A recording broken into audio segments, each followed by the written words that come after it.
BJP నూతన జాతీయ కార్యవర్గాన్ని party అధిష్టానం ప్రకటించింది. జాతీయ ఉపాధ్యక్షురాలుగా పురంధరేశ్వరి సహా 13 మందికి అవకాశం కల్పించింది. ఇక జాతీయ ప్రధాన కార్యదర్శిగా స్మృతి ఇరానీని నియమించింది. ఇక పార్టీ జాయింట్ కోఆర్డినేటర్గా విష్ణువర్ధన్ రెడ్డికి బాధ్యతలు అప్పగించింది.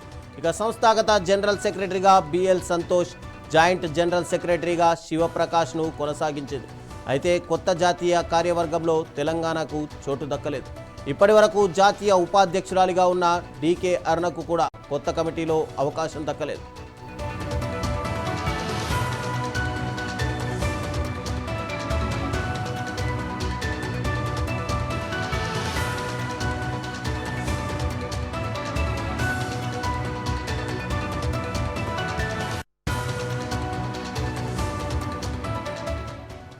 బీజేపీ నూతన జాతీయ కార్యవర్గాన్ని పార్టీ అధిష్టానం ప్రకటించింది.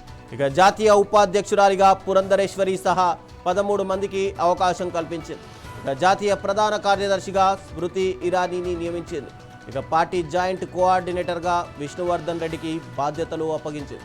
సంస్థాగత జనరల్ సెక్రటరీగా బిఎల్ సంతోష్, జాయింట్ జనరల్ సెక్రటరీగా శివప్రకాష్ను కొనసాగించింది. అయితే కొత్త జాతీయ కార్యవర్గంలో తెలంగాణకు చోటు దక్కలేదు.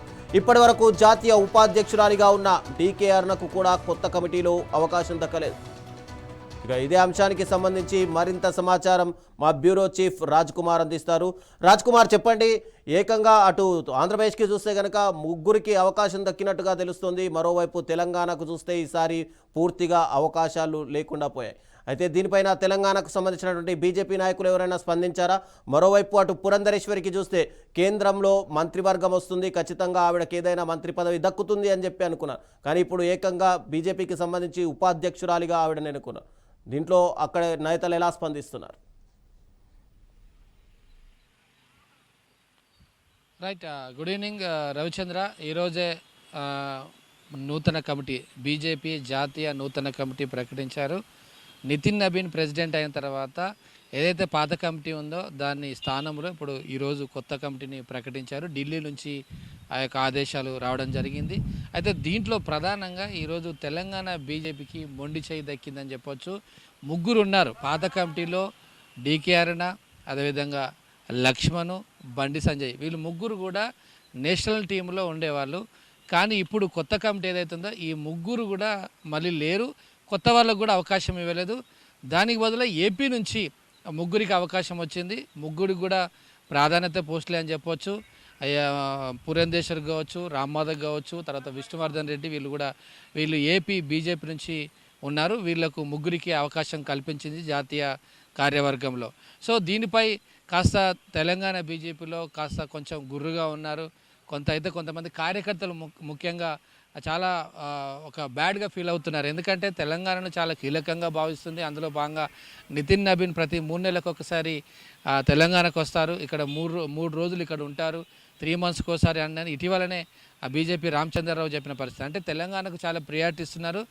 రాబోయే ఎలక్షన్స్లో ఖచ్చితంగా గెలిచి ఇక్కడ అధికారాన్ని చేపట్టాలి, ఇక్కడ కూడా రాష్ట్ర ప్రభుత్వము బీజేపీదే వస్తుందని పలుమార్లు చెప్పిన పరిస్థితుల్లో ఇప్పుడు ఈ కమిటీ చూసినట్లయితే వాస్తవానికి వాళ్ళని కంటిన్యూ చేయకపోయినా వాళ్ళ స్థానంలో కొత్త వారికన్నా ఇస్తారేమో అని ఆశించారు. చాలామంది ఢిల్లీ చుట్టూ తిరిగారు. కానీ తెలంగాణ బీజేపీకి ఒక విధంగా చెప్పాలంటే మొండి చేయి చూపించారని చెప్పొచ్చు. సో దీంతో తెలంగాణ బీజేపీలో కొంచెం నైరాశ్యం ఏర్పడింది. ఒక్కసారిగా ఏంటిది, ఒక్కసారి తెలంగాణకు చాలా హై ప్రియారిటీ ఇస్తారనుకున్న మరి ఢిల్లీ పెద్దలు, కమలం పెద్దలు ఒక్కసారిగా ఎందుకు తెలంగాణ ఇట్లా విస్మరించారనే దాని మీద చాలామంది ప్రశ్నలు వేసుకుంటున్నారు. బీజేపీలో కాస్త గుసగుసలు అయితే జరుగుతున్నాయి, ఎందుకు ఇలా జరుగుతుంది అనే విషయంలో.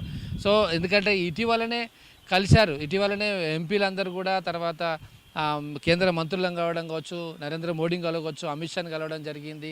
సో చాలా రకాల ప్రాజెక్టు కూడా చర్చ జరిగింది. తెలంగాణకు హై ప్రియారిటీ ఇస్తుందనే ఒక చర్చ జరిగింది.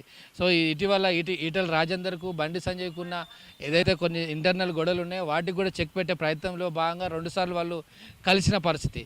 సో ఇదంతా ఒక ప్రచారం అయితే జరిగింది. ఖచ్చితంగా తెలంగాణ బీజేపీలో ఒక ఐక్యత రాగం అయితే వస్తుంది. ఢిల్లీ పెద్దలు ఖచ్చితంగా ఒక మంచి అవకాశం ఇస్తారు నేషనల్ కమిటీలో అని నిన్నటి వరకు ప్రచారం జరిగింది. కానీ ఈరోజు చూసినట్లయితే మొండి చేయి వచ్చింది. అయితే ఇదొక పక్క ఉంటే మనం ఇంకొక కోణం కూడా బీజేపీ నేతలను మనం మాట్లాడినప్పుడు వాళ్ళు మరొక కోణం సీనియర్లతో మాట్లాడినప్పుడు, జూనియర్లు అయితే కింది స్థాయి రెండో శ్రేణి మూడో శ్రేణి వాళ్ళైతే చాలా ఫీల్ అవుతున్నారు, బాధపడుతున్నారు. ఇంత భారతదేశంలో తెలంగాణకు చోటే లేదని ఒక ఫీల్ అవుతున్నారు. కానీ సీనియర్లతో మాట్లాడినప్పుడు మరొక కొత్త విషయం తెర మీదకి వచ్చింది. ఎందుకు తీసుకోలేదు అని ప్రశ్నించినప్పుడు రేపు భవిష్యత్తులో త్వరలో జరగబోయే క్యాబినెట్ విస్తరణలో భాగంగా తెలంగాణకు చోటు ఉంటుందనేది ఒక వార్త లీక్ అయింది. సో అందుకనే ఇవాళ ఈ నేషనల్ కమిటీలో ఎవరికి తెలంగాణకు లేదు, ఇంతకంటే ఎక్కువ ప్రియారిటీ జాతీయ పార్టీ ఇస్తుంది. ఒకవేళ డీకే అర్నడ్ కావచ్చు, లేకపోతే ఈటెల రాజేందర్ అనే ప్రచారం జరుగుతుంది, ఇంకా ఎవరైనా తీసుకునే అవకాశం అయితే కనబడుతుంది అనేది ఒక చర్చ జరుగుతూ ఉంది. మనం చూసాం ఇటీవల వార్తలు, ఎందుకంటే నెక్స్ట్ అసెంబ్లీకి వెళ్ళాలి కాబట్టి బండి సంజయ్ని ప్రెసిడెంట్ చేసి బండి సంజయ్ ప్లేస్లో ఒక సెంట్రల్ మినిస్టర్కి ఒక అవకాశం ఇచ్చి మరో 1 లేదా 2 అవకాశాలు కేంద్ర క్యాబినెట్లో విస్తరణలో ఖచ్చితంగా తెలంగాణకు అవకాశం రావచ్చు అనేది తెలంగాణ బీజేపీ సీనియర్ నేతలు చెప్తున్న అంశం. సో ఒకవేళ నిజంగా అదే నిజమైతే అందుకనే జాతీయ కమిటీలో చోటు లేదనే ఒక వార్తలైతే నిజమని చెప్పొచ్చు. దానికి పెద్దగా బాధపడాల్సిన అవసరం లేదు. ఖచ్చితంగా తెలంగాణకు జాతీయ పార్టీ ప్రియారిటీ ఇస్తుంది అనేది సీనియర్లు చెప్తున్న మాట. నిజంగా వారు చెప్పినట్టుగా కేంద్ర క్యాబినెట్లో కనుక అవకాశం వస్తే తెలంగాణకు ప్రియారిటీ పెరుగుతుందని అదే ఆలోచనలో ఢిల్లీ పెద్దలు ఉన్నట్టుగా మనకు తెలుస్తుంది. ఎందుకంటే ఇటీవల మనం చూస్తున్నాం బీజేపీ పార్టీలో చాలా యాక్టివిటీ పెరుగుతున్నాయి. నార్త్ ఇండియా వాళ్ళు ఇక్కడికి వస్తున్నారు, చెక్ చేస్తున్నారు, ఎప్పటికప్పుడు రిపోర్ట్ అయితే అందిస్తున్నారు. ఎందుకంటే సౌత్లో బలపడాలని బీజేపీ చాలా ప్లాన్ చేస్తుంది. సౌత్లో తెలంగాణకు ఎక్కువ స్కోప్ ఉంది. పవన్ కళ్యాణ్ కలవడము, ఆ తర్వాత ఇక్కడి నుంచి కొన్ని యాక్టివిటీ చేయడము, జనసేన, ఇవన్నీ వార్తలు మనకు వింటున్నాం. త్వరలో జిహెచ్ఎంసీ ఎలక్షన్స్ కూడా ఉన్నాయి కాబట్టి ఖచ్చితంగా తెలంగాణ విస్మరించరు అనేది సీనియర్లు చెప్తున్నమాట. కానీ ఈ జాతీయ కమిటీలో పేరు లేకపోవడం వరకు కొంచెం డీలాబాట వాస్తవం. కానీ రేపో మాపో జరగబోయే విస్తరణలో ఖచ్చితంగా తెలంగాణ ఎంపీలకు అవకాశం ఉంటుందని వారు చెప్తున్నారు. Ravichandra, thank you Raj Kumar.